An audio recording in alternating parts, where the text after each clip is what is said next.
दोस्तों पहले आप यह कहानी देखिए। अगर आपको यह कहानी पसंद आए तो बाद में आप वीडियो को लाइक करें और चैनल को सब्सक्राइब करें। प्रेग्नेंट सास। जमाना कितना भी बदल जाए, इतना भी नहीं कि बहू घर आए और सास गर्भवती दिख जाए। देखो मीरा, माँ का पूरा ख्याल रखना है, उनसे अब काम नहीं होता है। क्यों, क्या हो गया है? तुम्हारी माँ तो हट्टी कट्टी दिख रही है, पूरी शादी में घोड़ी की तरह नाची है। अब क्यों काम नहीं होता उनसे? वो माँ प्रेग्नेंट है ना, बच्चा होने वाला है। मैं कभी भी भाई बन जाऊंगा इस साल के अंत तक। क्या बोल रहे हो? वो सर पर हाथ रखकर बैठ जाती है। यार पहले क्यों नहीं बताया? कैसा मजाक है ये? झूठ बोल रहे हो ना? हाँ, झूठ बोल रहे हो ना? तभी ससुर की आवाज आती है। बहू, पानी गरम कर दे, तेरी सास को दवाई देनी है। समय पर दवाई ना दी तो परेशानी हो जाएगी। और हाँ, जरा काजू पीस कर दूध में मिलाकर ले आना। तेरी सास खुद से तो अपनी संभाल करेगी नहीं। हे भगवान, ये मैं क्या सुन रही हूँ? ये ससुर जी को क्या हो गया है? मैं क्या सोच कर आई थी? हाय रे, मैं तो किसी को मुंह भी नहीं दिखा पाऊंगी। अब ये रोना धोना बाद में करना, पहले गर्म पानी कर दो। माँ को दवाई देनी होगी। और हाँ, रात को माँ के पैरों में तेल लगा देना। बहू को गुस्सा आ जाता है। वो बड़बड़ करती किचन में जाती है जहाँ उसका ससुर खड़ा होता है। एक बड़ी जिम्मेदारी है हम सबके सर ऊपर। इस उम्र में माँ बनना खतरे से खाली नहीं होता। हाँ हाँ पता है, तो क्यों बन गई माँ? अरे खतरे से कम नहीं है तो क्या जरूरत थी लल्ला पैदा करने की? कैसी बात कर रही हो बहू? क्या तुम खुश नहीं कि घर में एक नया मेहमान आएगा, छोटे छोटे पैरों से पूरे घर में घूमेगा? पिताजी, ये हाथ जोड़े आपके, आप यहाँ से जाओ। ये शायरी बाद में बताना, अभी मैं पानी गरम करके थर्मस में दे देती हूँ। सारा दिन पिलाते रहो गरम पानी। और हाँ, ये बच्ची की बात बार बार मुझसे कोई नहीं करेगा। बहू का पारा अब चढ़ा ही रहता था। वो काम तो सारा करती, लेकिन किलस किलस कर। मीरा सारे काम से फुर्सत पाकर बैठी होती है कि माँ का फोन आ जाता है। बेटा, बहुत बड़ी जिम्मेदारी है तेरे सर पर, अच्छे से निभाना। ससुराल में हर किसी को खुश रखना वैसे तो मुश्किल है, लेकिन भगवान ही हिम्मत देता है बहू को हर कुछ सहकर सबको खुश रखने की। क्या बड़बड़ किए जा रही हो माँ? जानती भी हो कि यहाँ क्या चल रहा है?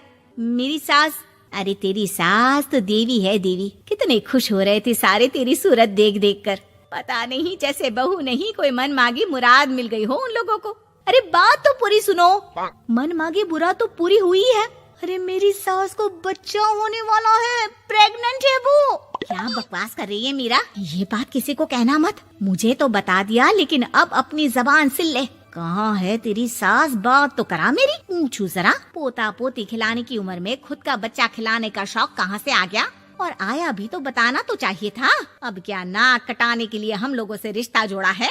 रुक, तेरे पापा से बात करती हूँ। मीरा फोन रखकर लेट जाती है। वो एक सपना देखती है कि उसकी गोद में एक बच्चा खेल रहा है। भाभी की गोद में कितना खुश दिख रहा है ना, लग ही नहीं रहा कि भाभी है। मैं तेरे लिए क्या लाया हूँ, सोने की बालियाँ। तेरी शादी में तो मैं बुढ़ा हो जाऊंगा ना। अरे कैसी बात कर रहा है बेटा, इसकी जिम्मेदारी तो तू ही लेगा। हम लोगों का तो कोई भरोसा नहीं, कब ऊपर वाला उठा ले। बहू को सास को देख देख कर गुस्सा आ रहा था। तभी वहाँ पड़ोसन आ जाती है। अरे बहू, तुझसे तो पूछने से भी डर लगता है कि कब खुशखबरी सुना रही है। अब तो अपनी 1 महीने की ननद की ही जिम्मेदारी संभाल ले, बहुत है। अपने जेवर भी रख देना और पैसे भी जमा करना शुरू कर दे। वो बात आगे बढ़ाती उससे पहले ही बहू जोर से चिल्लाकर उठ जाती है। नहीं नहीं नहीं नहीं, मैं अपने जेवर किसी को नहीं दूंगी। अरे कौन ले रहा है तुम्हारे जेवर?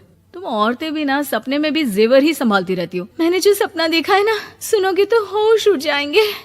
अच्छा, तुम अपना सपना बाद में बताना, पहले मेरा सुनो। कल मैंने इतना अच्छा सपना देखा कि अगर वो पूरा हो जाता है ना तो मैं तुम्हारे लिए रानी हार बनवा दूंगा। बहू अब सारे गम भूलकर पति का सपना सुनने में लग जाती है। अरे क्या सपना था बताइए ना, बोलिए भी तो, क्या सपना है? मैं पूरा कर दूंगी अगर बात रानी हार की है तो। बोलिए बोलिए। मैंने रात को सपना देखा कि माँ को बेटी हुई है और मुझे बहन। सच्ची, इस घर में बेटी हो जाए तो मैं तो झूम ही उठूं। मीरा का मुंह बन जाता है। वो चुप हो जाती है और सपने की बात याद करती है कि बेटी हुई तो उसे ही अपने गहने उसे देने होंगे।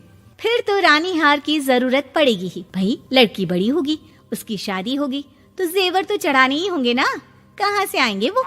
कितनी समझदार हो तुम मीरा। मैंने भी यही सोचकर तुम्हारे लिए रानी हार लेने का सोचा था। अरे फूटी किस्मत मेरी जो ऐसा परिवार मिला। मेरे पापा की तो मैं अभी क्लास लगाती हूँ, जो सब जानते हुए भी ऐसे परिवार में मेरी शादी कर दी। बहू पिता को फोन लगाने ही वाली होती है कि ससुर की फिर से आवाज आती है, बहू गरम पानी ले आ जल्दी, थर्मस में खत्म हो गया है। बाद में खबर लेती हूँ मैं पापा की, पहले सास को गर्म पानी दिया हूँ। बहू अभी किचन में काम कर ही रही थी कि मीरा के मम्मी पापा आ जाते हैं। वो हाथ में ढेर सारे फल लेकर आते हैं।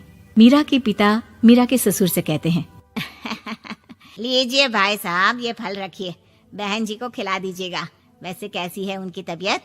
बस पता तो है आपको, ऐसे वक्त में जो होता है बस वही सब। मुझे तो सुनकर बहुत गुस्सा आया था, लेकिन चलिए, भाग्य में जो है लिखा उसे कौन टाल सकता है।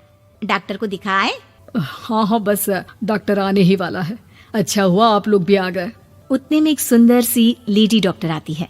पेशेंट कौन है आप? अरे नहीं जी, मैं तो बहू हूँ इस घर की।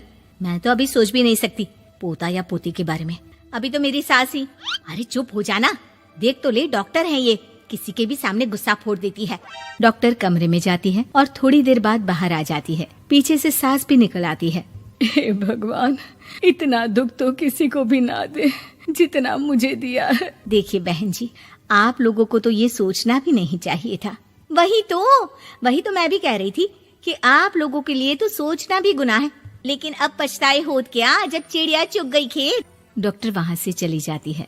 मैं माँ नहीं बन सकती, मैं प्रेग्नेंट भी नहीं हूँ। ये कैसे? तुम तो बोल रही थी कि अरे वो गैस का दर्द था और पेट भी गैस से फूल रहा था। डॉक्टर ने चूर्ण दे दिया है, गर्म पानी से फांकना है। मैं अभी लाती हूँ गर्म पानी। अरे मैं तो गीजर ही लगा देती हूँ। हाय रे, खुशी के मारे पागल ना हो जाओ।